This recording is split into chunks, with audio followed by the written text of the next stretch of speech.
오늘까지 3일째 우리 선교사님들 모시고 우리 시간을 함께하고 있습니다. 지난 3일이 제게는 굉장히 행복한 시간이었습니다. 선교사님들 뵙는 것도 너무 좋았고요. 이렇게 한자리에 모일 수 있는 것도 너무 좋았습니다. 우리 성도들 깊은 은혜가 되었을 것으로 믿습니다. 예, 그것도 너무 좋았고요. 제가 수요 예배 때, 우리 수요 기도회 때 말씀을 드렸어요. 선교사님들에게는 이 시간이 좀 선물 같은 시간이었으면 좋겠다. 우리 교우들이 그렇게 채워주신 것도 고맙습니다. 여쭤보진 않았어요. 뭐 선물 같은 시간이었는지. 그랬을 거라고 믿는 거죠. 네. 하나님께서 우리 선교사님들이요, 라오스 장기선 선교사님, 윤순옥 선교사님, 그 다음에 쿠바 장기선 선교사님, 그리고 김성규 선교사님, 우리 협동 목사님이신 우리 헤업슈타인의 이혁 조영아 선교사님, 어제 그제 이틀 우리와 함께 하시고, 그리고 또 이제 사역지로 떠나신 두 분 선교사님들, 두 가정 계십니다. 그렇게 5분이 함께 했는데 우리 3가정 남으셨는데 같이 한번 일어나셔서 뒤로 한 번만 잠깐만 돌아서 주시겠어요? 네. 오늘 처음 뵙는 분들이 많으셔서 이렇게 쓰셨어요. 오늘 선교사님 처음 뵙는 분들 손 들어 보십시오. 이렇게 자랑스럽게 손들 수 있는 거예요, 이게 지금? 그리고 처음 뵙지만 지금 눈물이 앞을 가려서 못 드시는 분들 너무 죄송하고, 네, 우리 주일 예배만 인사드리는 건 이거 굉장히 아쉬운 일입니다, 여러분.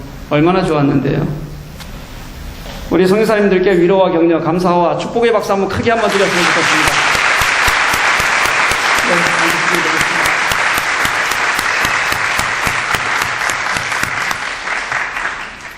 말씀으로 들어갑니다. 지난 강의에서 제가 1절부터 11절은 3개로 나누어야 된다. 1절부터 3절은 율법 아래 있는 사람, 그들이 처한 세상이다. 그리고 4절에서 7절까지는 우리들, 예수 그리스도 안에 있는 우리가 사는 세상이다. 속한 세상이다. 그래서 8절부터 11절은 우리는 그래서 어떻게 살 것인가? 이렇게 간절한 촉구로 이 1절부터 11절이 구성되어 있다. 이렇게 말씀을 드렸습니다. 여러분 기억나세요?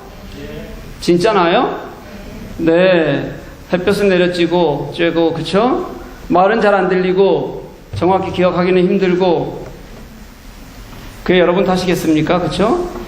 네. 뭘 해도 90%는 누구 탓이에요? 네, 여러분 기억력도 제 탓입니다. 뭐 어쩌겠어요. 다 제 탓이죠. 그쵸? 네. 그래도 오늘은 뭐 아멘으로 화답하는 사람은 없어서 좋아요. 네. 야, 1명 정도 나올 줄 알고 긴장하는데 참 좋습니다. 제가 오늘 아멘은 없을 거라고 썼거든요, 원고에다가. 네.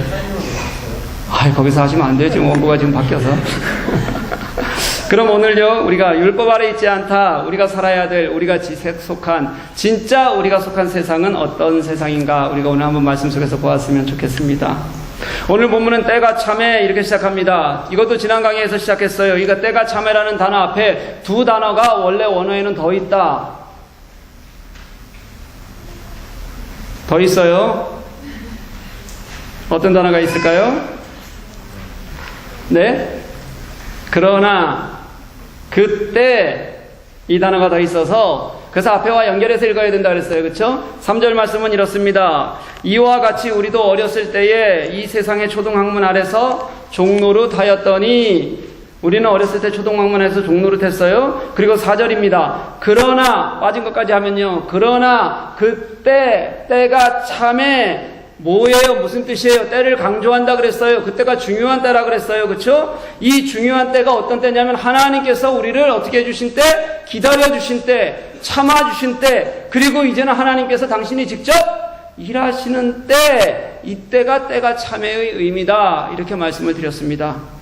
하나님의 때에 하나님께서 성취하셨어요. 그리고 우리는 이제는 더 이상 율법에 치여서 자기 의를 기웃거리면서 사는 그런 사람들이 아니라고요.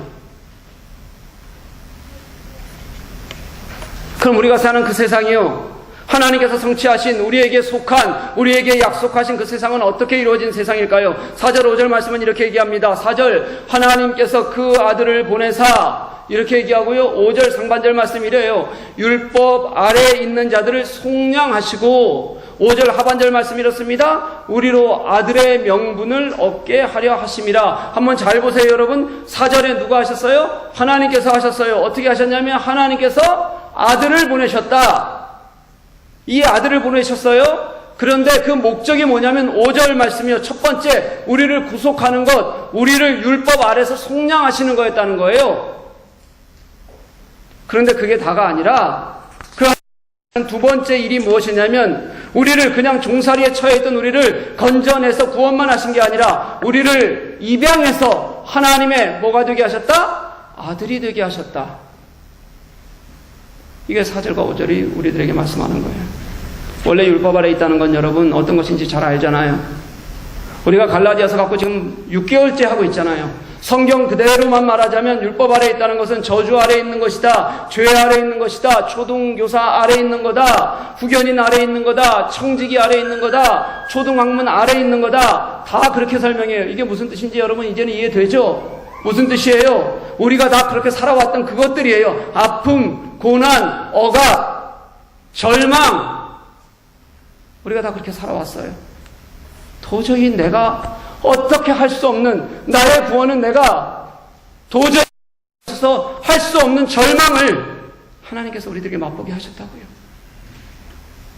그런 절망 아래에서 우리를 하나님의 아들을 보내셔서 건져서 속량하셨다. 구속하시고 해방시키셨다. 그리고 우리를 뭘 삼으셨다고요? 아들을 삼으셨다는 거예요. 그 구속이 어떻게 이루어졌는지 아세요, 여러분? 우리가 이미 갈라디아서 3장 13절 말씀에서 봤어요. 뭐라고 말씀하시냐면 우리의 저주를 대신하여 나무에 달리심으로 이렇게 얘기해요.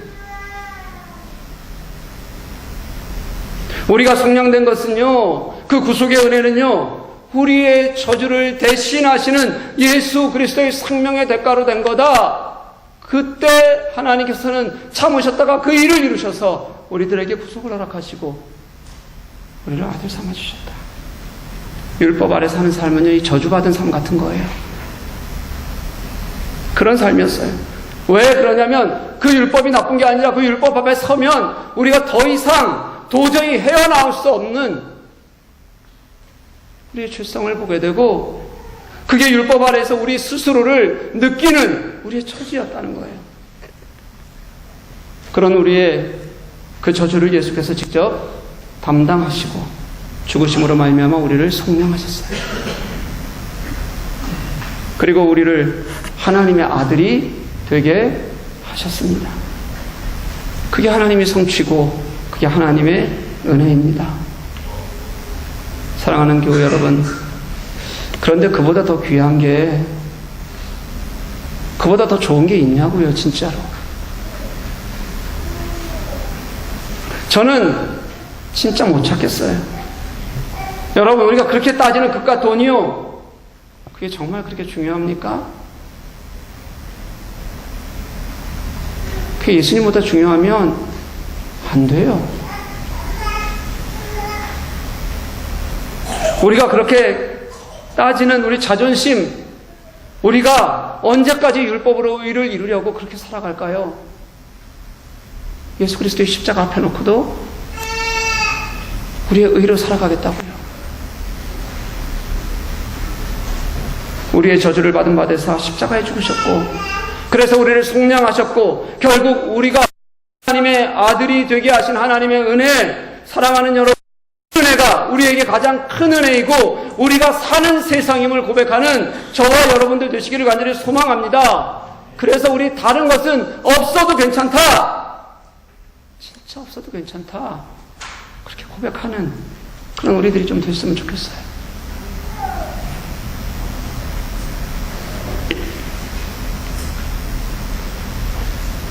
그런데 하나님은 아들만 보내신 것이 아닙니다.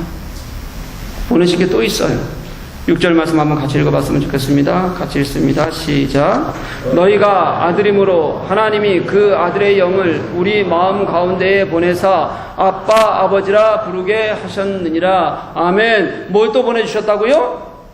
아들의 영을 보내셨다. 그냥 간단히 말하면 성령 보내셨다 이거예요. 하나님께서 우리들에게 자신의 성령을 보내주셨는데 그 성령을 보내주신 이유가 뭐냐면 그 성령이 우리 마음 가운데 보내셔서 들어오시면 우리들이 탁 말하게 된다는 거예요. 뭐라고요? 아빠, 아버지라고 부르게 하셨다는 거예요. 성령이 오시면 그 성령께서 우리가 하나님의 자녀인 것을 우리가 하나님을 그렇게 부름으로써 우리 속에서 알게 하신다는 거예요. 이 구절과 아주 비슷한 구절이 로마서에서도 한 절 나와요. 로마서 8장 15절 하반절에서 16절 말씀이 이렇습니다. 우리가 아빠 아버지라고 부르짖느니라 성령이 친히 우리의 영과 더불어 하나님의 자녀인 것을 증언하시나니. 아멘. 성령께서 알게 하신다는 거예요. 우리가 뭐인 걸 알게 하세요? 하나님의 자녀인 것을 알게 하신다. 예수께서 우리의 저주를 대신 받으시고요, 십자가에서 죽으심으로 말미암아 우리를 구속하시고요, 또 우리에게 하나님의 아들이 되는 주의를 주셨는데 그것 말고 또 하나님께서는 하나를 더 주셨다는 거예요. 성령을 보내셔서 내가 하나님의 아들이구나. 성령이 먼저 우리 속에서 부르짖게 하신다는 거예요. 그래서 우리가 부르는 거예요. 아빠, 아버지, 아버지. 그렇게 그 하나님 부르는 기쁨을 주셨다고요. 그게 우리의 정체성인데 얼마나 좋습니까? 저는 이게 정말 무슨 은혜인지 모르겠어요. 때로는 감당 안 될 정도의 감동이 있어요. 제가 이번 선교대회를 치르면서 선교사님 한 분 한 분 소중한 삶의 이야기들을 들으면서 하나님의 은혜가 얼마나 컸는지 모릅니다. 얼마나 크게 느꼈는지 몰라요. 우리에게 다른 어떤 또 다른 자격을 요구하지 않으신다. 우리가 속한 세상은 이제 저들이 속한 율법에 처한 그런 율법의 저주 아래 있는 세상이 아니라 우리는 하나님의 자녀가 되어 이제 하나님을 우리는 아빠, 아버지라고 부르짖게 하신다. 이게 우리가 속한 세상이라고요. 이제는요. 누구 안에서요? 그리스도 예수 안에서. 우리는 그 은혜로 사는 거예요. 그래서 7절 이렇게 말합니다. 그러므로 이후로는 이제 우리는 종이 아니다, 아들이다, 유업을 받은 자다. 우리가 아빠, 아버지라고 불러요. 그러니까 아들이니까 부를 수 있으니까 이제 우리가 사는 세상은요, 하나님의 자녀로 사는 세상이다. 우리가 하나님의 자녀라는 것은 이제는 우리가 포기할 수도 없어요. 포기되어지지도 않는 그런 하나님의 유산이에요. 유업이에요. 그게 우리가 사는 세상이라고 하나님께서 아들을 십자가에 죽으시기까지 우리들에게 주셔서 이루신 것이고 성령께서 그것을 우리 속에서 확증하시고 깨닫게 하시는데 우리가 왜 자꾸 때값 버리지 못해서 저들이 처한 세상에 살아가냐. 성경은 그렇게 우리들에게 묻는 거거든요. 장인어른께서 올주에 소천하셨잖아요. 여러분 기뻐하십시오. 아내에게 유산이 생겼습니다. 하나도 안 기쁜가 보네. 제가 잘 되는 게 여러분들은 늘 목사가 잘 되는 건 하여튼 여러분들에겐 즐거움이 아니에요. 나는 뭐또 유산도 받고 뭐 제게도 이런 날이 옵니다. 처음 가져보는 호사예요. 지난주에 서류를 떼려고 영사관에 들렀습니다. 김 목사 삶에 이제 빛이 드는구나. 뭐 여러분들은 감동이 없겠지만 하여튼 저는 그래요. 서류를 다 뗐어요. 이제 찾으러 가면 돼요. 포기하기 위해서 뗀 거예요. 유산을 받으려고 한 게 아니라.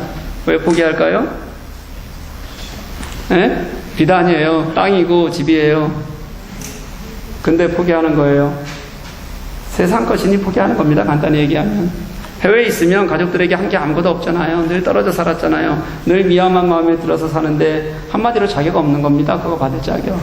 그리고 솔직히 말하면 한 10억 정도 되면 제가 받았을 거예요. 이게 솔솔하거든요. 그냥. 그래서 이제 포기하는 거죠. 그런데 여러분 복음은 그렇지 않아요. 내가 포기하는 거 아닙니다. 예수님의 십자가로 얻은 복음, 그건 예수님께서 확정하신 거예요. 당신이 죽으시면서 우리들에게 주신 선물이라고요. 그걸 왜 포기해요? 그걸 왜 안 누려요? 그게 왜 내게 아닌 것처럼 살아요?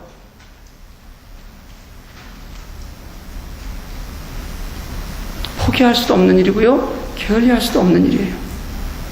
오늘 여기 선교사님들이 계십니다. 그분들이 계신 곳이 그 어디건요, 라오스이건 아니면 독일이건 쿠바이건, 그분들이 거기에서 헌신해야 되는 유일한 이유가 바로 그거예요, 여러분. 내가 속한 세상, 내가 부를 수 있는 아빠, 아버지, 그것을 전파하고 싶어서 그분들 그곳에 서 있는 거예요, 그냥.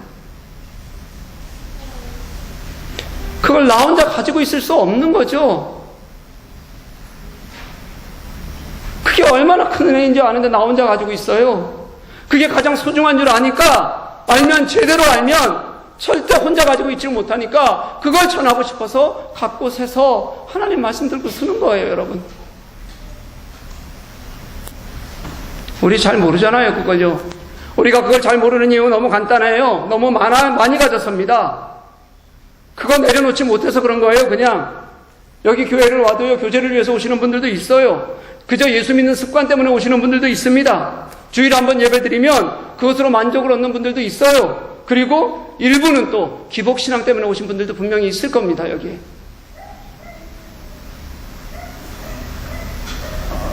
그래도 선교사님들이 선교지에 계시는 거는, 그 자리에 있는 것은 그런 것 때문에 선교지에 있는 거 아니에요. 예수 그리스도의 구원이, 예수께서 죽으시는 그 생명의 대가로 얻은 구원이 그게 세상보다 큰 걸 아니까요. 그 복음, 그 은혜 제대로 전하고 싶어서 이분들은 선교지에 있는 거예요. 제가 며칠 동안 선교지에 이 선교사님들 모시면서 저는 참 편한 사람이라는 생각이 들었습니다. 여기 계신 선교사님들 과정이 다 어려움들이세요. 그에 비하면 저는 진짜 부끄러운 목회하고 살아갑니다. 첫날 말씀 전하셨던 우리 이영 목사님이요, 다국적 교회 하세요. 독일어로 설교를 하시는데 그렇게 말씀을 정말 그렇게 표현하자 100% 준비해도 20%밖에 언어가 안 돼서 못 알아들으니까 정말 제대로 못 알아듣는 사람들 보면 안타까워서 미치겠는 거예요. 그런다고 그거 포기하시나요? 안 하죠. 모슬렘들에게 복음 전해요. 포기하지 않습니다. 그래도요. 금요일 메시지 시간에 제가 이영 목사님 말씀 통해서 가슴에 콱 박힌 말이 하나 있어요. 외모가 저보다 훨씬 낫다는 말씀이요. 하여튼 안 사라집니다, 가슴에서. 제가 이영 목사님 사진과 제가 좀 살이 빠져서 그렇지 약간 뽀샵해서 살을 좀 찌운 상태에서 살짝만요, 사진 걸어놓고 스티커 붙이려고 그랬어요. 근데 우리 교우들을 내가 믿을 수가 없어요. 그래서 제가 포기했습니다. 진짜 가슴에 박힌 말 한번 할게요. 이렇게 말씀하셨습니다. 교회는 소명이다. 마음으로 하는 거다. 사역을 하나 놓고도 고민하고 기도하고 그게 소명임을 인정하고 매달리니까 그거 하나가 사역으로 탄생하는 거다. 그냥 되지 않는다. 그런 소명이 있었기 때문에 초대교회는 핍박받았지만 비난받지 않았다. 그런데 지금 한국교회는 핍박은 안 받는데 비난받는다. 마음이 없고 소명이 없기 때문이다. 제가 가슴에 비수처럼 꽂혔어요.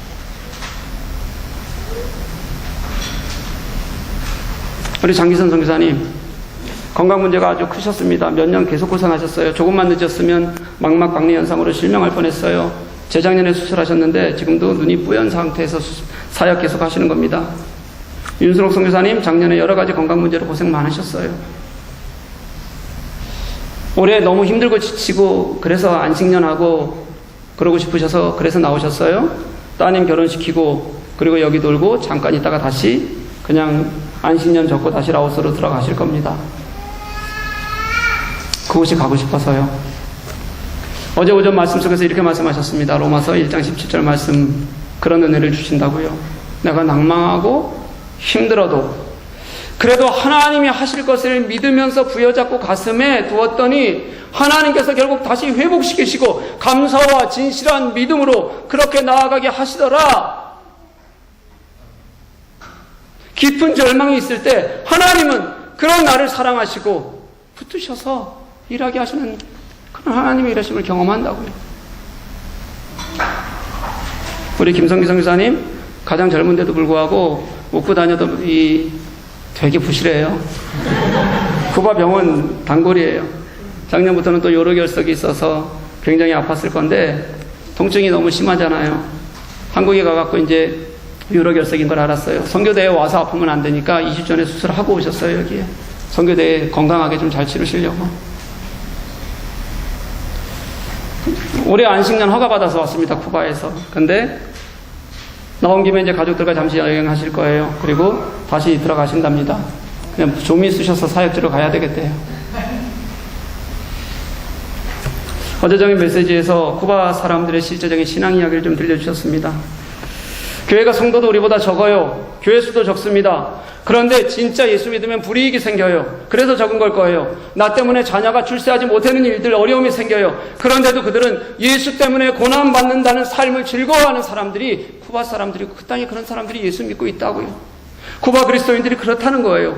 제가 그 말 들으면서 굉장히 부끄러워졌어요. 그들도 다 평범한 예수 믿는 사람들이거든요, 그냥. 그런데 그들은 그냥 그렇게 예수 믿는 거예요. 특별하게가 아니라. 핑계대지 않는 겁니다, 여러분.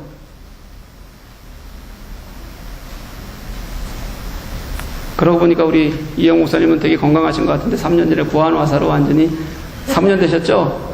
아이고, 입이 돌아가서 사역 스트레스 때문에요.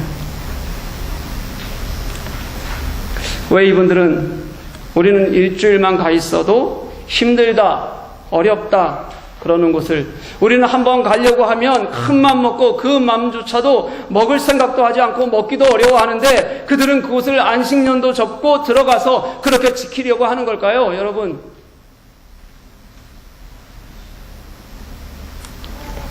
공식적으로 놀 수 있는데 노는 게 싫은 사람이 있어요, 여기?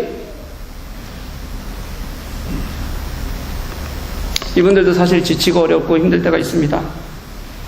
그렇게 힘들 때, 어려울 때, 외로울 때 진짜 그분들이 무너지게 하는 게 뭐냐면요, 혼자라는 외로움이에요, 여러분. 선교비는 보내도 진짜 마음을 쓰는 동역자들이 없는 외로움을 이들은 알아요.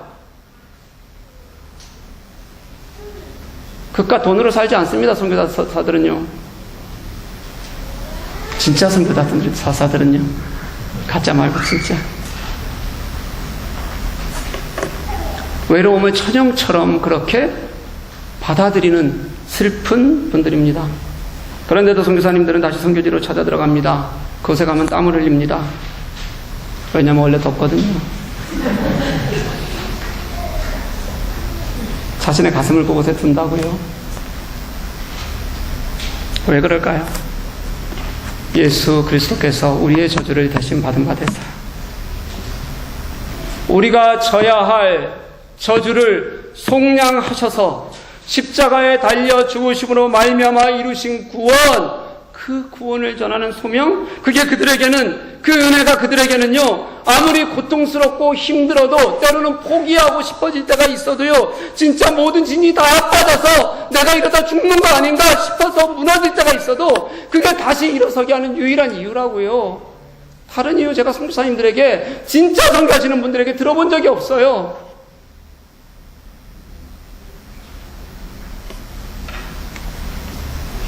저는 이분들 앞에 서면 진짜 편한 사람입니다. 누릴 거 다 누리고 살고요. 하나님 앞에 서면 진짜 뭐라고 말해야 될지 모르겠어요. 선교대회 준비하면서 기도하는데 하나님께서 자꾸 회개하는 마음 주셨습니다. 작은 거 하나에 저도 자꾸 마음이 무너져 내렸어요. 힘들었습니다. 그런 마음을 하나님께서 책망하시는 거예요. 그러면서 은혜를 주셨어요. 이 책망과 은혜가 같이 휘몰아치면서 저를 깨닫게 하시는 겁니다. 너 뭘 그걸 가지고 그러냐? 너 혼자 힘든 것처럼.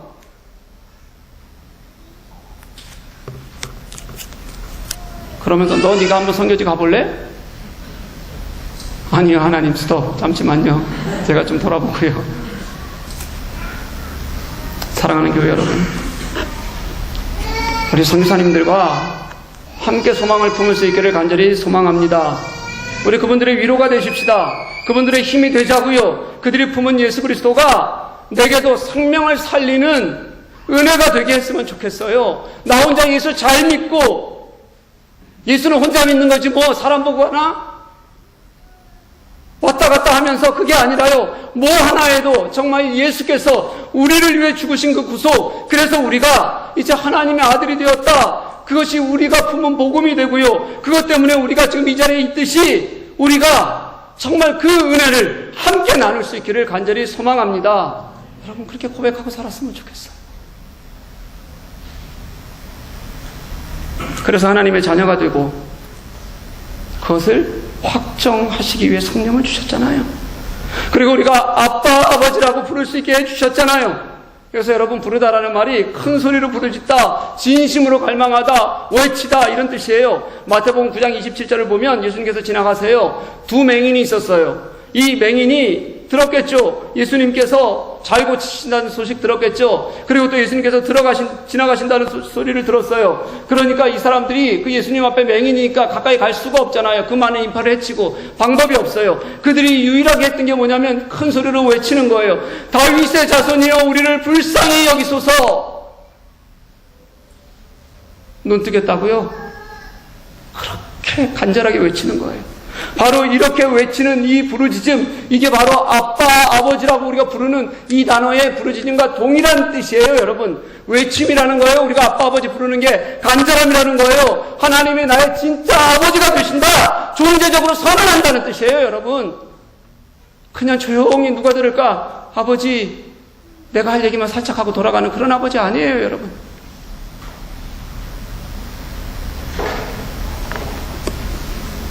그런데 우리가 그걸 혼자만 가지고 있겠다고요? 그저 나 혼자 믿는 것으로 됐다고요? 그런데 우리가? 아니요. 우리 선교사님들, 그들의 소명이, 그들의 소원이요, 그들의 간절함이 아무리 힘들고 어려워도, 고통스러워도 사람을 만나면 그 사람이 생명이니까 다 털고 일어나서 정말 힘들어도 그 생명 살리고 싶은 마음이 훨씬 더 커지는 거예요. 그것처럼 우리에게도 하나님 우리를 구속하신 그 은혜는, 생명을 향한 마음은 간절함이어야 합니다. 진짜여야 합니다.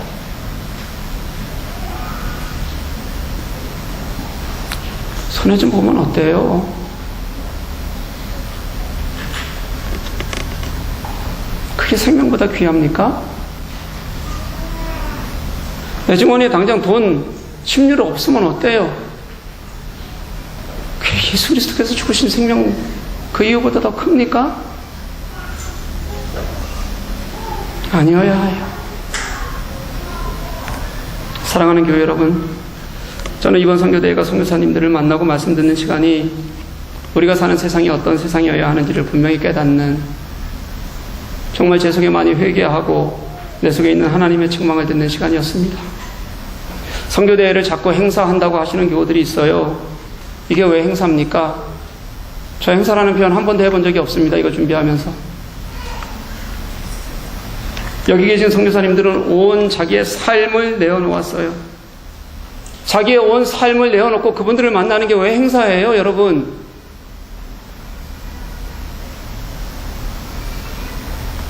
아니에요. 진짜 마음을 보는 거고, 마음과 마음이 만나는 거고, 그래서 우리가 만났더니 그게 우리보다 우리를 더 사랑하시는 예수 그리스도께서, 그 예수 그리스도가 우리의 중심에 계시는, 그래서 우리도 그 예수께서 사랑하시는 그 생명을 사랑하는 마음을 서로 나누고 깨닫고 더 잘 알자. 이게 우리 선교대회 한 거예요, 여러분.